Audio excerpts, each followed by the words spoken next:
Amen. Ang Diyos ay matapat.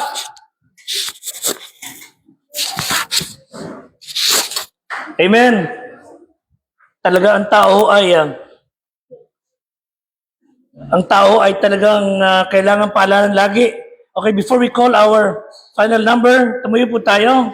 Job chapter 1. Okay. I'd like you to read with me. Basahin ninyo, Job chapter 1, verses 6 to 9. We're now on live sa FB. So we are thankful sa ating mga kapatiran mula sa ibang bansa na nanonood sa atin. After this, we will hear our final special number. Job chapter 1, verses 6 to 9. Amen? Okay, begin.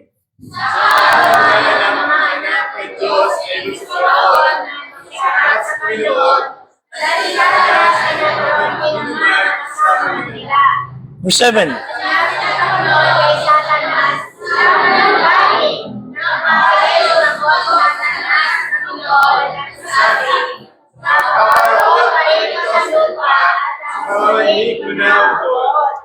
Verse 8.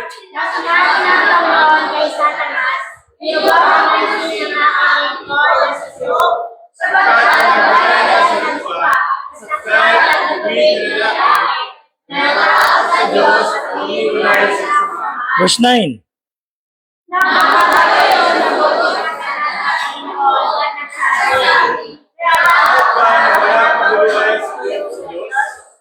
Pagpala ng Panginoon na kanyang salita, sa tayo magsipo.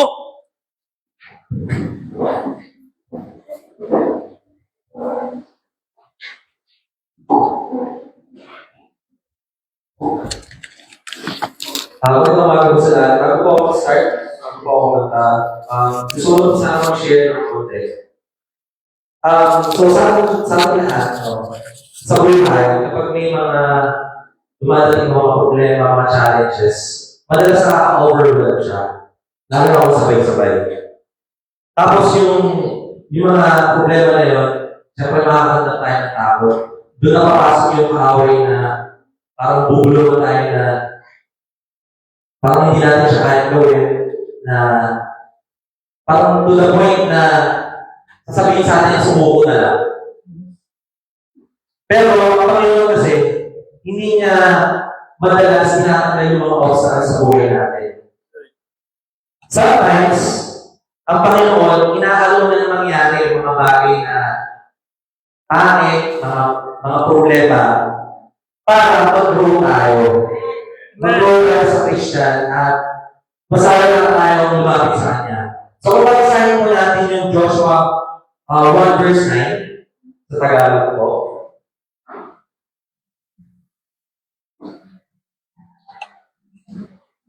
Ayan po, Joshua 1 verse 9. Sabi ko dyan, hindi pa rin tayo inutusan.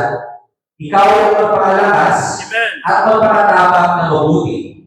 Huwag kang matakot, ni maglubaybay, sapagkat ang Panginoon mong Diyos ay sumasa iyo saan ka man tumagod.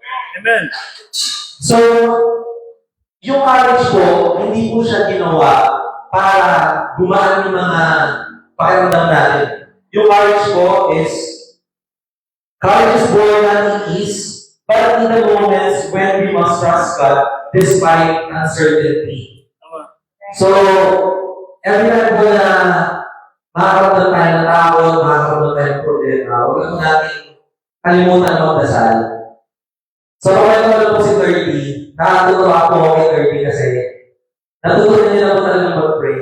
Amen. Every time po na nakakaramdam siya na, ang tawag niya po kasi every time na may masakit sa kanya, ang tawag niya po bubo.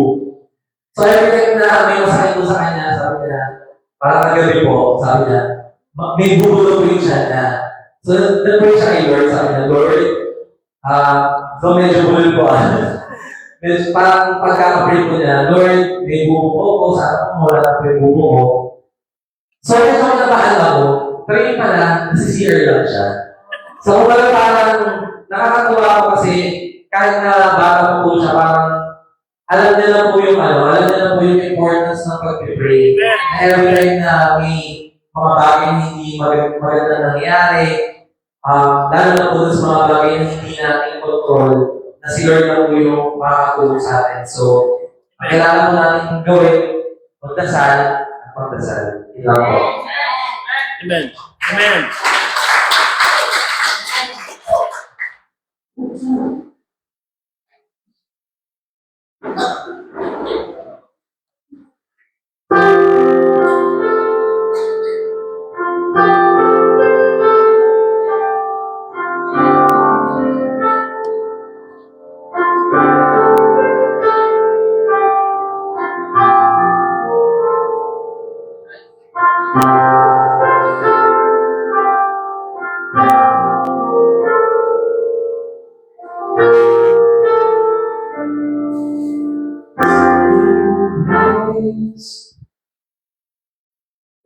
May technical problem na po.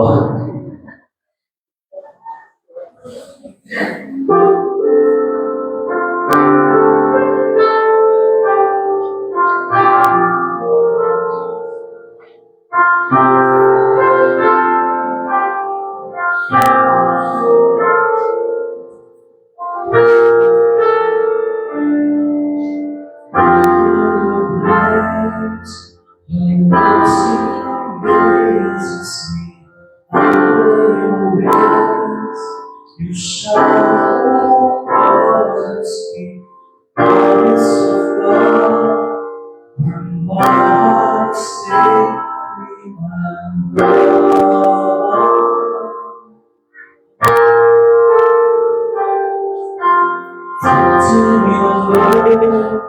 You serve as praise me over the noise. I give you whispering as God. My heart safely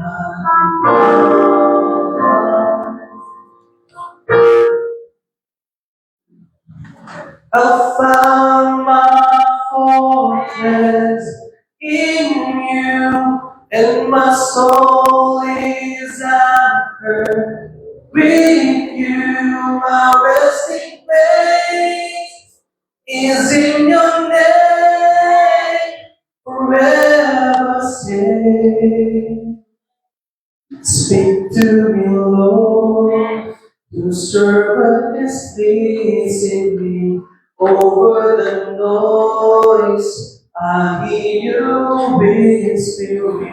My hope has come, and my heart is safely undone.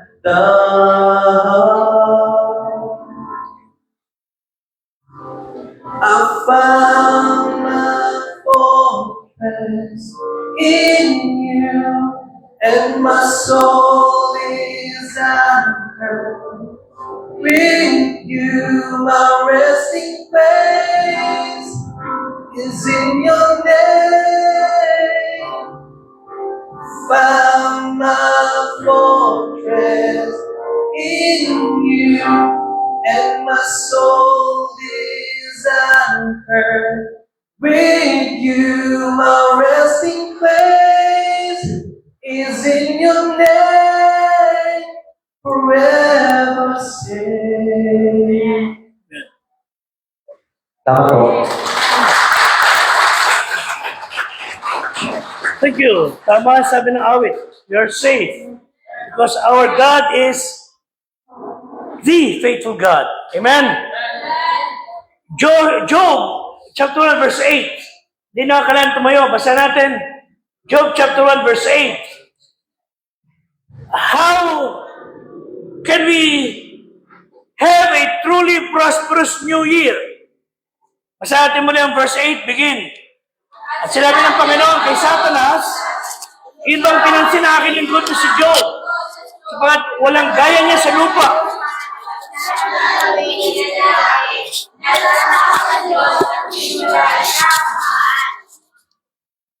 Sa buhay natin mga kapatid, ang daming bagay na sa tingin, lalo na ng mga magulang, ng mga nag-iintindi sa ating mga man sa buhay, we would be convinced that there are things in life that do not make any sense. Yung nangyari yan, parang walang kakwenta-kwenta. Nangyari yung bagay na yun sa isang tao. Why? Wala namang silbi. Isang politiko o isang pinuno ng bayan, pagkatas na-involve sa katiwalian, nakita lang nakahandusay sa bangin. It won't make any sense. Yung ating buhay, we are broken, we're crushed, we're confused sa mga nangyayari sa paligid, and we cry out, ba't nangyayari to? Wala namang kwenta to. Hindi naman ako mapapatibay, hindi naman ako matutulungan. And then we turn to God and ask Him, Panginoon, ba't nangyayari sa aming buhay? And heaven is silent.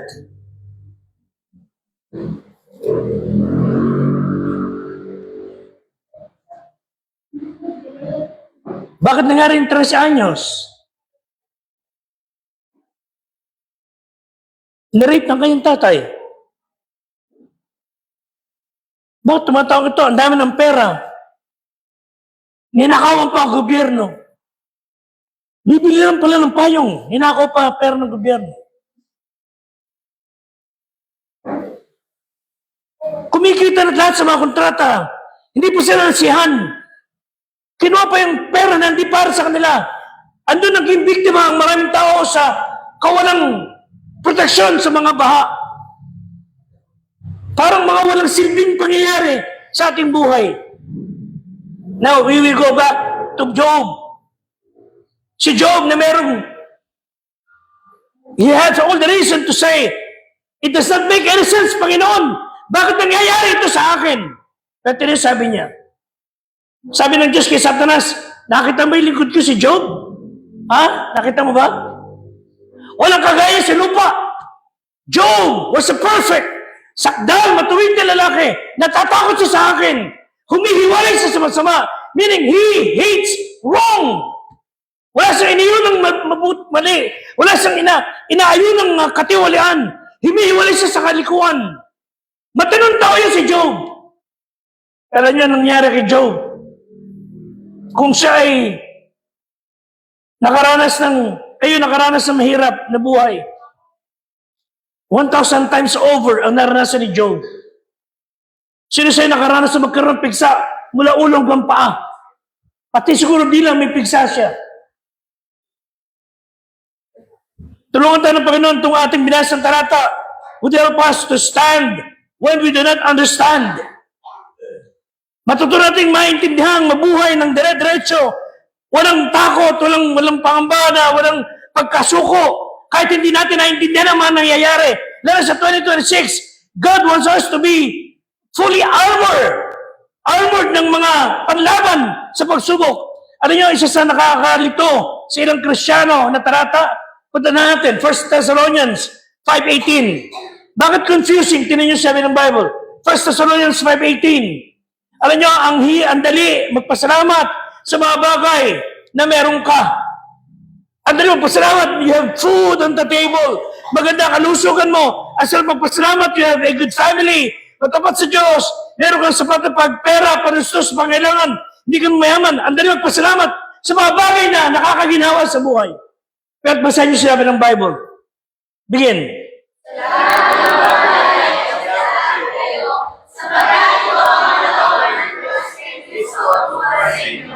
Church, pag sinabing sa lahat ng mga bagay, kasama dyan pati mga ikamalasan, kabiguan, kalungkutan, sakit ng kalooban, lahat ng bagay, sabi ng Diyos, sa lahat ng mga bagay magpasalamat kayo. Because this is God's will. Teka, pastor, ibig sabihin papasalamat ako. Nasa hospital naman ako.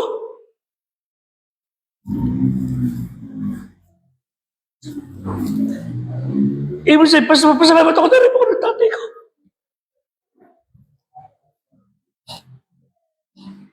Ibig sabihin, papasalamat ako, may sakit ako sa puso. Kasi doon ko yung naghihigaling mahal ko sa buhay sa hospital. Papasalamat ako.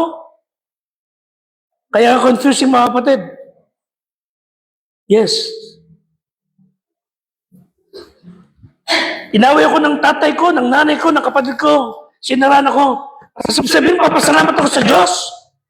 Yes. Una, kasi hindi ikaw gumawa nun. Hindi ikaw naging perwisyo. Hindi ikaw naging dahilan ng kamalasan nila, ng kalungkutan nila, hindi ikaw. Kung talagang tutingnan po ninyo, ito sabi sa Romans 8:28. Ano sabi ng Bible? Romans 8:28. Ang dali mo pasalamat sa mga bagay na magaganda. Pero what if kung dumating sila in difficulties and suliranin sa iyo, are you able to say, Lord, thank you? Dahil buhay pa ako. Ano sabi ng Romans 8:28?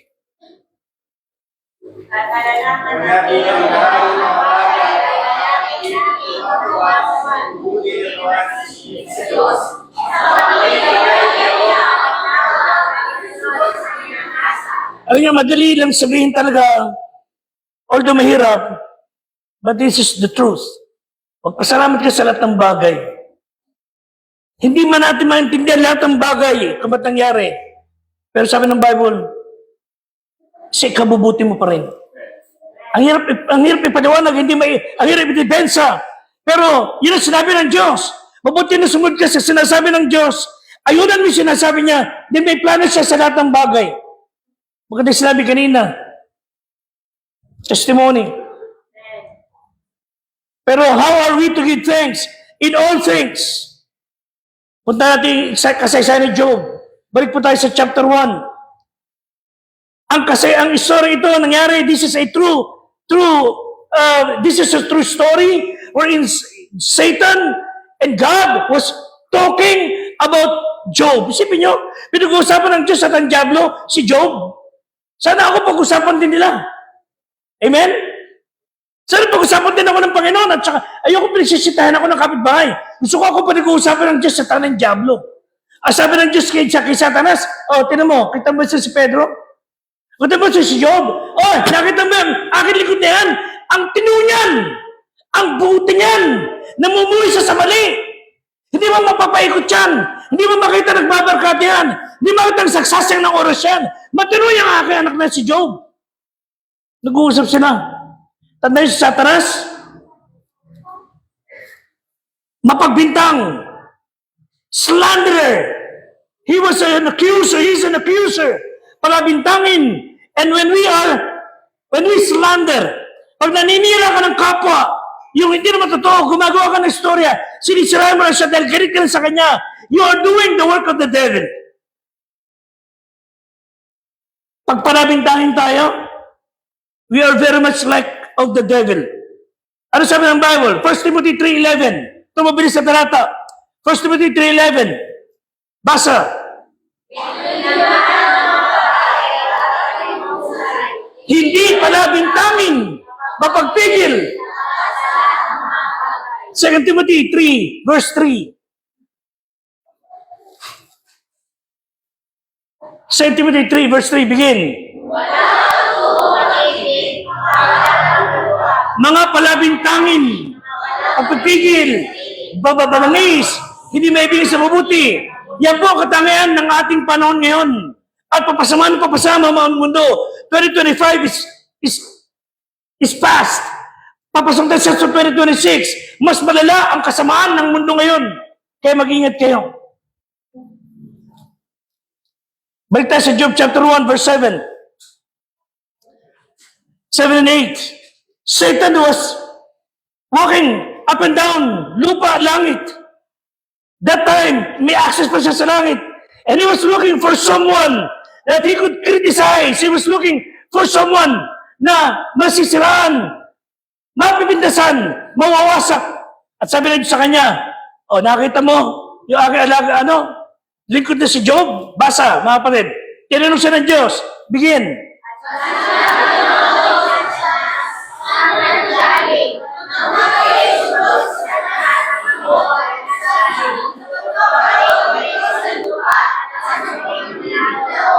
Verse 8.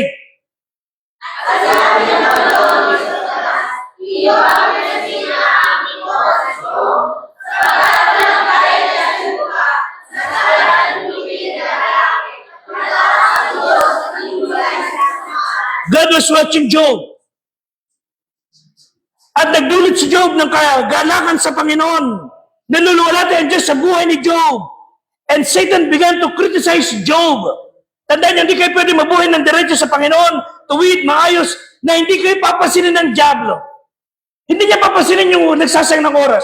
Satan will not give any inch of his time sa mga pakarat-karat na Kristiyano. Wala siyang pakialam sa mga Kristiyano. Walang silbi sa Diyos. Pero pag ikaw naglingkod sa Panginoon, lalo ngayon 2026, nangako ka na magiging tapat ka sa Diyos, Satan will be always look out for you. Dahil sinawa sa akin. Sabi ko, magsasayang ka, mauubusan ka ng oras. Mangangati ang likod mo. Kakalyain ka, kakasusod sa akin. May bantay akong kasama, ang Panginoong Diyos. And so, Satan began to criticize Job. Verse 9, tayo po sabi. Pinagbintangan niya si Job. Basa.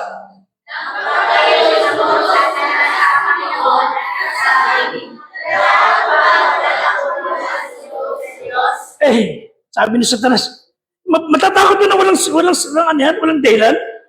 Kaya naman natatakot siya. Sinuhulan mo siya. Sinuhulan mo yan Kaya naman, iklop-luhod siya yan Hanggang sa mamaya, tanggalin mo ang biyaya yan. Tanggalin mo ng mga bagay na tinatamasa niya. Yan bibitaran si Job. Kaya nakikita pa sa Diyos. Kasi maganda ang buhay niya. Kasi sinusulan mo kasi. Kaya naging matapat siya yan. Pero pag wala na lahat ng bagay yan, iiwanan ka rin niya. Yun ang akusasyon ng Diyos, ng Diablo, sa likod ng Diyos. Ang tanong ko sa inyo, siya sabi nila, kaya naman sa Baptist yan kasi tumataas sa trabaho sa bayan Kaya naman sa Baptist kasi minsan may mga biyaya Mga kapatid, yun ang akusasyon ng Diablo, patunayan niyang nagkakamali siya. Amen? Dahil pupunta ka sa church, hindi dahil sa tumatawag sa trabaho sa bahay. Pupunta ka sa church, tapos sa trabaho yun sa bahay. Negosyo pa ba ako? Pupunta ako sa church, hindi dahil may pakinabang ko, kundi ako magbibigay ng pakinabang sa mga tao. Mabubungan ka ka sa Satanas, kang atlet sa akin. Hindi mo ko mapapahinto. Pupunta ako sa church, at araw ng linggo sa pagsamba. Kahit ano sabihin mo, meron o wala. Basta makakalakad ako, pupunta ako sa church. Hindi ako kalasulan ng Diyos. Kaya ako sa church kasi, mahal ko ang church, mahal ko ang Diyos. Na nagmamahal sa church. Hindi mo ko mapapahinto. And he began to criticize Job. He began to accuse God. That the only reason Job served him dahil may pakinabang kasi siya sa iyo. Nakikinabang kasi siya sa iyo. Yan sa verse 10. Grabe itong si Satanas na to. Huwag ko tumakita talaga eh. Basa.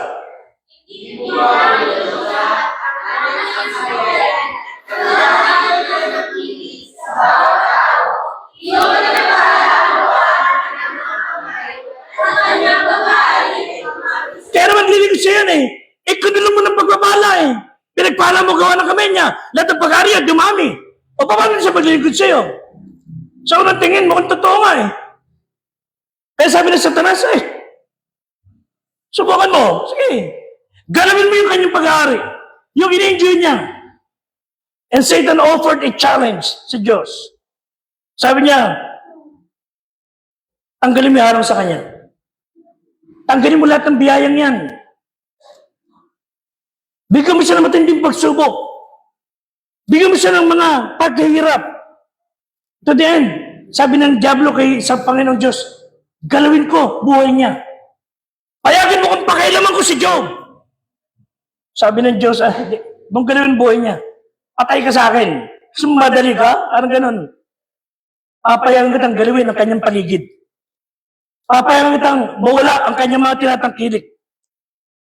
Pagbibigyan kita na galawin ang sinasabi mong gamit ni Job, kaya sa naglilingkod sa akin, papayagan kitang galawin yung kanyang pag-aari para sabihin sa iyo na hindi yan dahilan kaya sa naglilingkod sa akin. Kaya ka naman mahal yan eh.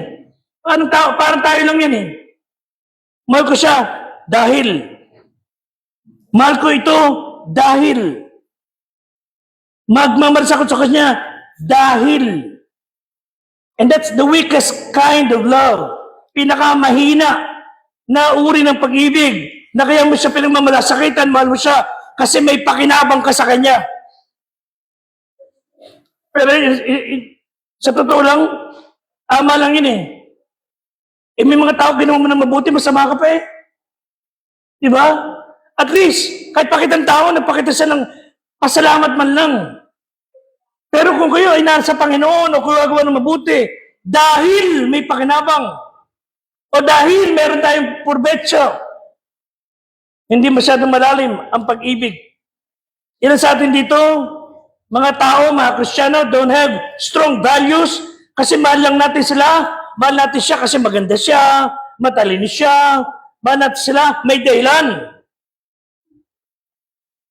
Isa niligawan yung babae, tuwa siya, gusto niya mapakasawa, lahat, lagi siya nakabalot, ang babaeng to, gusto niya makita kanyang gusto katawan, etc. Final, makasal sila. Gusto niya makapiling sa babaeng to na kayo minamahal. Dahil maganda lahat ng bagay. Honeymoon nila, sabi ng babae sa lalaki, ngayon lang ako magtatapat sa iyo. Bakit? Saan mahal mo pa rin ako ha? Oo, mahal kita, ang ganda mo nga. Yung buko, fake, tinanggal. Ha? Kalbo ka? Yung ganda mong buko ng kalbo ka? Hindi yan, hindi pa yan. Pustis yung ngipin ko. Talagang hinihimatay nila. Ito ba, para malibos na. Tinagal yung mata, peke pa rin sa mata. Tapos alam mo, ba't ako nakabalot? Tuloy-tuloy natin ito. Tinagal yung sleeve. Peke pa rin sa kamay.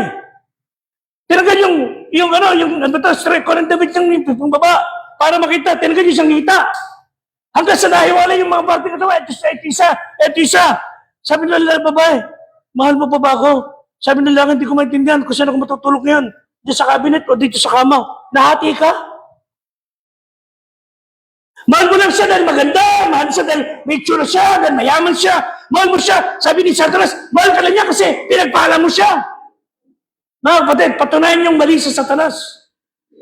Amen? Patunayan niyo na hindi kinarito dahil sa barkada lang. Hindi kinarito dahil sa anuman dahilan. Narito tayo sa church dahil mahal natin ang Diyos. Mahal natin yung mahal ng Diyos. Mahal natin ang kanyang salita. Kaya tayo binaba natin ng Diablo. Sana, huwag mangyaring alisin ng Diyos yung mga dahilan kapag tayo nagpapatuloy sa Kanya. Eh nga ka naman, di alisin mo na lahat. Alisin mo na lahat yung sinasabi ng Diablo at papunta ko sa pagmumukha niya, nagkakamali ka. Tingnan po sa verse 12. Pitunayan ng Diyos na mali sa Satanas. Basa.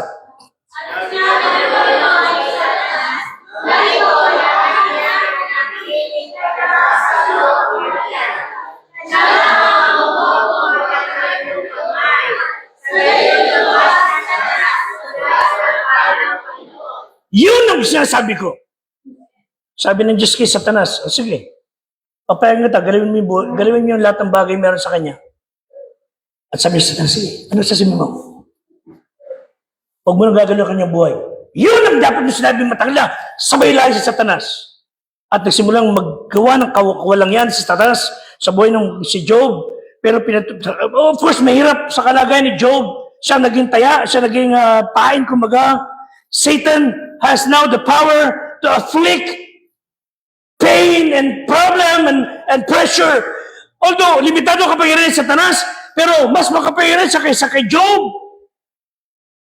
Mga kapatid, this 2026, tulungan tayo ng Diyos na maintindihan na magpatuloy lang tayo sa Diyos. Though you do not understand, God will help us to stand. And we will have a prosperous new year. Una, pag dumadami sa mga pagsubok, Job chapter 2, verse 3 to 6, you need to worship. Worship God in unexpected tragedy. Basahin natin, chapter 2, verse 3. Ang buhay ni Job, nagsimulang pumalpak. Basa.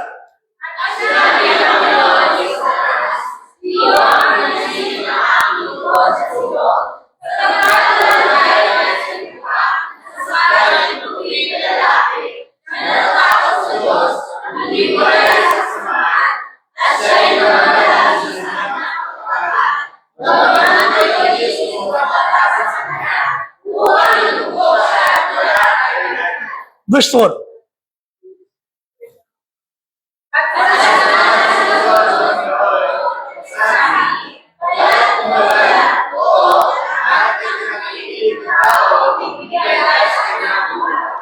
Five and 6.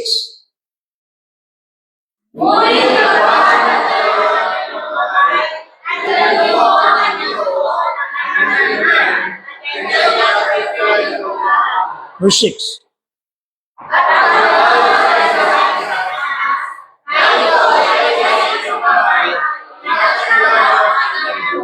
Sabi ni Satanas, hayaan mo galawin ko yan. Yung butot naman niya, kinargasan na napakaraming pigsa, napakaraming ketong, lahat ng buong katawan.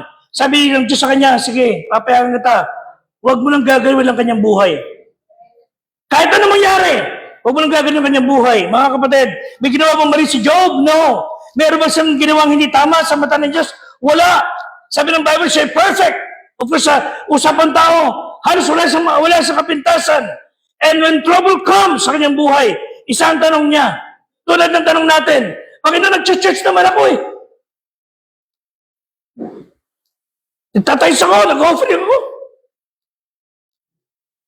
Tumutulong ako, the best I can, kahit hirap ang buhay ko. Ba't yun ako may sakit?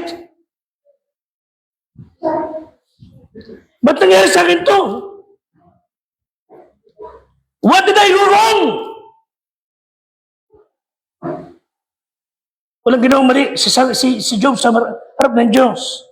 Dala nyo, kung babasahin nyo chapter 1, 13 to 17, iro-roll na lang ni Kuya Job. He lost his wealth. During that time, si Job, ang pinakamayaman sa lahat. He was so famous. Ang yaman niya. Walang katulad niya na napakayaman. Napakarami ko alam na Kristiyanong milyonaryo. Marami mga Kristiyanong milyonaryo na napakatatapat sa Panginoon. Pero sinusubok din sila ng Panginoon. Isang kanilang pastor, sikat na sikat ngayon. Ang laki ng church niya, miyembro niya, ang anak ng pinakamayaman sa buong Pilipinas. Kung mag-donate, elevator at marami pang iba. Ang laki ng building niya sa Ortigas. Pero nyo, hindi sila yumaman ng ganun lang. Hindi sila pinagpala ng ganun lang. Ang anak niya, nung iniwan niya, habang nasa mission siya, yung anak niyang babae, nirape ng 7 lalaki.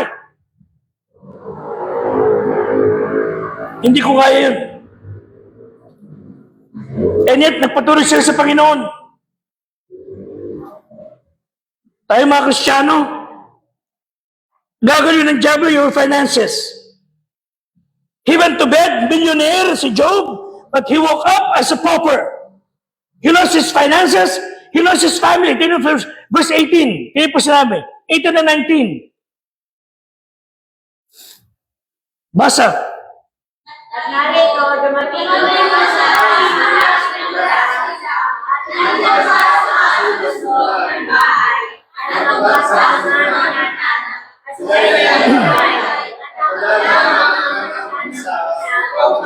Nagkaroon ng kalamidad. Isa lang ang nakaligtas na buhay para ikwento kay Job. Pero lahat ng kanyang mga anak ay namatay. Habang nagkakasya, nagiinuman, namatay ang kanyang mga anak. So he lost his finances, he lost his family. Sa chapter 2, verse 7 to 9. Pati kalusugan niya, bumigay. Ang ganda ng katawan, pero nagkaroon siya ng mga pigsa. Basa.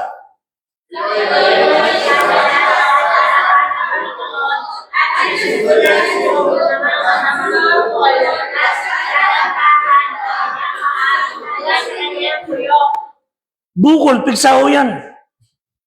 He lost his finances, he lost his family, he lost his fitness, yung kanyang kalusugan. Nagkaroon siya ng sobrang dami ng karamdaman na walang doktor na makapagpapagaling. Ang worst, tinan niyo po, chapter 2, verse 9. Ito worst, naging boses ng diablo ang kanyang mahal sa buhay. Basa.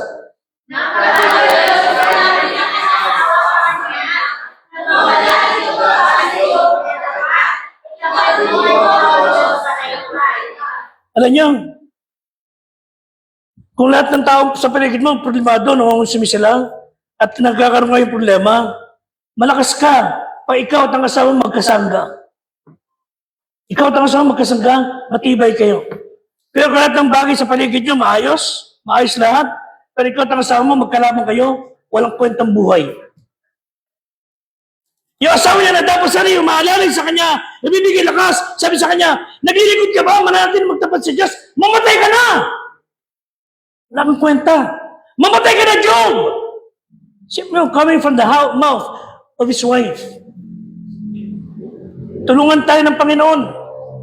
Kayong mga binatang dalaga, magkaroon kayong asawa na through thick and thin. Kasama siya umiyak, magkakainis uliranin. Hindi ka nag-iisa ka, sasaksakan ka pa niya, hanggang sa mamatay ka na. Sabi ng asawa niya, magtatapat ka ba sa Diyos? Mamatay ka na, Job! Itakwil mo na siya! Wala kang kwenta. Kasi malaging boses siya ni Satanas. Nakakalungkot. Chapter 2, verse 11. He lost his finances, family, fitness, and his face. Wala siyang mukha na iharap. Tipo sa verse 11, basa.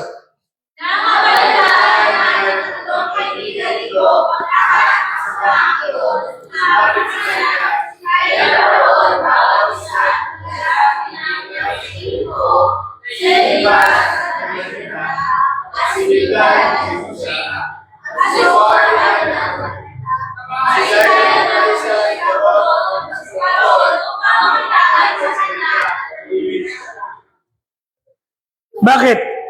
He lost his face. Sinira ang kanyang reputasyon. Yung kanyang kaibigan, mga uri ratters, mga nagdidiwara sa kanyang pagkatao, nagpunta roon, parang sinasabi, nagkamali ka kasi, masyado ko kasi mabait, nagkasala ka siguro, gumawa kasi ng masama, kaya ka nagkakasakit, kaya ka nilayon na ng Diyos. Alam niyo, may mga tao, they will tell us na kaya tayo nagkakaganito kasi meron tayong ginawang masama. Sabi na, tulungan ka, ako saan ka, pagbibintangan ka, kaya ka nawala ng maayos sa kalusugan, nawala ang pamilya mo. Pero that is far from the truth. Walang ginawang mali si Job sa harap ng Diyos. Pero nagdurusa siya.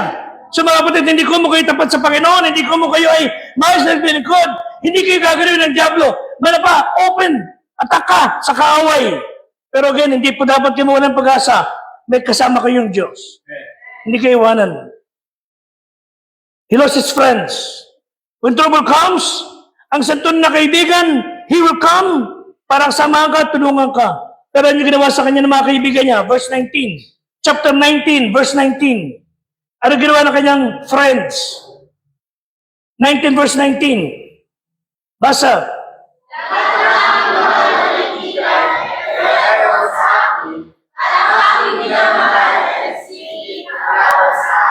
They turned their back kay Job. So, when unexpected tragedy comes, ano ginawa ni Job? Balik tayo sa chapter 1 verse 20 hanggang 22. So, sa year 2026, basa.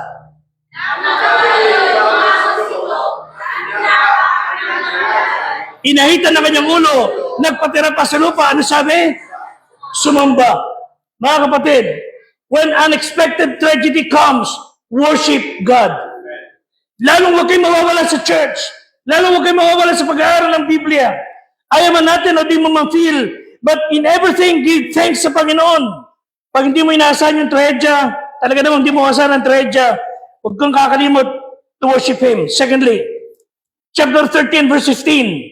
Worship God during unexpected tragedy. 13 verse 15. Basa.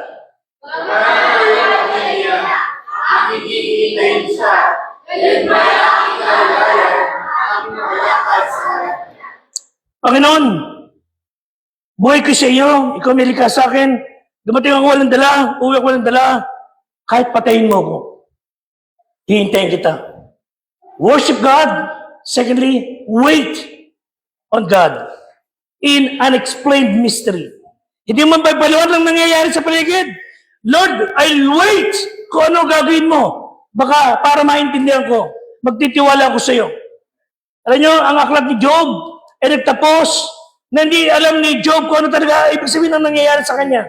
Hindi sinabi ng Diyos sa kanya, why it happened to him. Hindi sinabi ng Diyos na may contest kami ng Diablo. Hindi niya alam na nagkaroon ng contest kumbaga, ang Diyos at ang Satanas.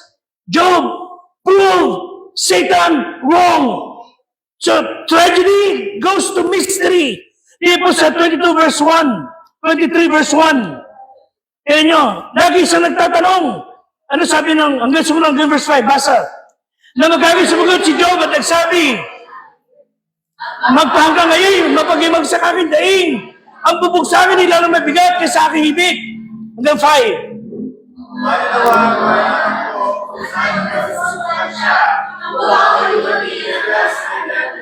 Verse 4.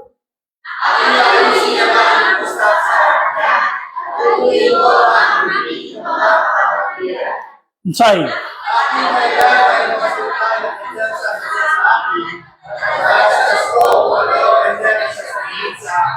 Hindi po kasing tibay ni Job ang ating naasahan. Tinanong niya, Panginoon, nasan ka? Panginoon, nasan ka sa akin pagdurusa ngayon? Gusto ni Job makarinig na sagot mula sa Panginoon. 23 verse 8 and 9, tinig po sabi. Tinatawagan niya, Diyos, nasan ka? 23 verse 8, basa.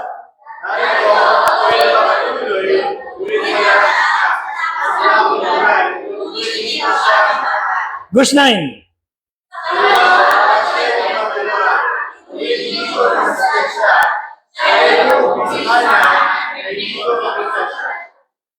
Hindi makita ni Job ang Diyos. Tahimik siya. Naroon siya sa kanyang kinalalagyan. Parang tinatanong natin minsan, Panginoon, nasan ka? Panginoon, ba't nangyayari sa akin to? Nasan ka? Siguro tahimik na sinasagot ng Diyos. Nandun ako kung saan mo ko huling iiwan. Hindi ako lumayo sa iyo, ikaw lumayo sa akin. Andun ako kung saan mo huling iniwan. Mga Kristiyano, ang lang sa loob namin magtanong sa Diyos. Ang tutusin siya dapat nagtatanong sa atin. Sabi natin, Panginoon, bakit mo ko iniwan? Saan ka ngayon? Ang sabi ng Diyos, iniwan mo kasi ako. Lumayo ka sa gusto kong lugar. Ang gagawin lang ng tao, magbalik loob lang sa Diyos. Akala natin, we can bear almost anything. Kung alam lang natin lahat ng bagay, mga kapatid, hindi malalaman ang lahat ng bagay. You will never know the answer sa lahat ng mga tanong ninyo. It's a mystery to believe. Ang buhay, mga kapatid, ay hindi problema na masosolve. It's a mystery na kasama mo mabubuhay. Mamamatay tayo, marami tayong tanong sa ating buhay na walang kasagutan. At mga kapatid, hindi karapatan, hindi responsable ng Diyos na ipaliwanag sa lahat ng bagay. Alam niyo bakit? Hindi niyo mo rin maintindihan kung bakit ka nagkakaganyan. Sabi ni Robert Frost, it was of the essence ng pagsubok na hindi mo maintindihan sa ating kasalukuyang panahon. It had seemed to be unmeaning to have the meaning. Hindi mo maintindihan kahit ipaliwanag sa iyo. In time of tragedy, we must worship. In time of mystery, we must wait. So, mga nangyari kay Job is teaching us a lesson na dapat huwag kayo mag-question sa Diyos. Sambahin nyo lang siya. Hintayin nyo lang siya. Kung baga sinasabi ng Panginoon sa akin, andi dito ako, iingatan ka. You are under training. Parang sabi ng awit. Na inawit natin minsan, I believe. Sabi ng kanta, God is too good to be unkind. He is too wise to make a mistake. When we cannot trace His hand, we can trust His heart. Job 1:21. Ang sabi ng Bible, kung ba't ako lumabas sa bahay, bata akin na. Kung ba't babalik ako, ang Panginoon bigay, ang Panginoon mag-alis. Purihin ang pangalan ng Panginoon. Number 3, this 2026, worship God in unexpected tragedy. Wait on God in unexplained mystery. And the last, tandaan nyo, God is worthy. Karapat-dapat siya sa lahat ng tagumpay na meron tayo. Kahit kabiguan. 38 ng Job, verses 1 to 4. Ipi-play na lang yan. And Job finally got answers from God. Naunawaan niya finally, wala man sa kanya yung mga bagay na meron siya dati. Pero ang Diyos, ibinigay niya ang sarili niya sa kanya. Verses 1 to 4, habang piniplay. So as I close, maraming bagay na hindi natin maintindihan, lalo sa 2026. At maunawaan niyo lang yan, pag nasa langit na tayo lahat, matututunan natin ang Diyos napaka-dakila. Huwag niyo lang kontrahin ng Diyos. Amen? Sundin niyo lang siya. Niligaya niya tayo, pag-aari tayo ng Diyos. Lahat kayo pag-aari ng Diyos. Hey, listen, God owns you. Wala tayong pag-aari sa lupa. Ultimo yung buhay mo. Lahat ng meron ka, pag-aari ng Diyos. Nakikinig ba kayo? Ha? Amen? God owns us. 42 verse 1. Wala makakapigil sa Diyos kung ano gusto niyang gawin sa atin. Kung patayin man tayo ng Diyos, He has all the right. 42 verse 1 ng Job. Basa. Ang sabi?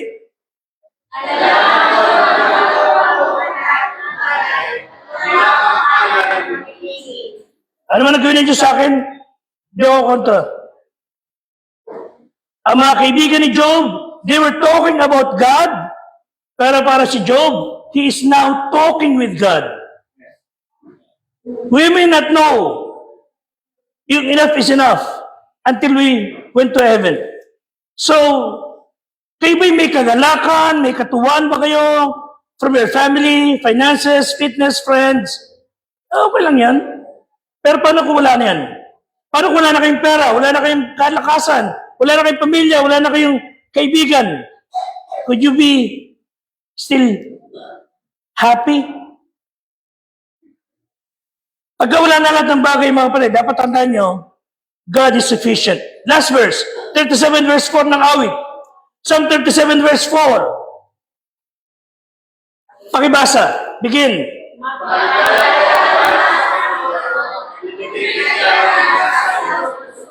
It doesn't mean that He will give us things, health, job, anything. Ang maganda, ibibigay niya, nasa ng puso mo, at ang dapat nasa ng puso mo, siya. Dapat siya. And when He does, then we can stand when we do not understand. Hindi natin kailangan alamin kung bakit. Ang kailangan natin kilalanin, yung Diyos na tagapagligtas, He is enough. Let's worship Him and wait on Him because He is worthy. Tayo tumayo. I'm going to show you 2 videos after this. But let's pray. Mga kapatid, ngayon, 2026. Tulungan tayo ng Panginoong Diyos to worship Him, wait on Him, because He is worthy. Panginoon,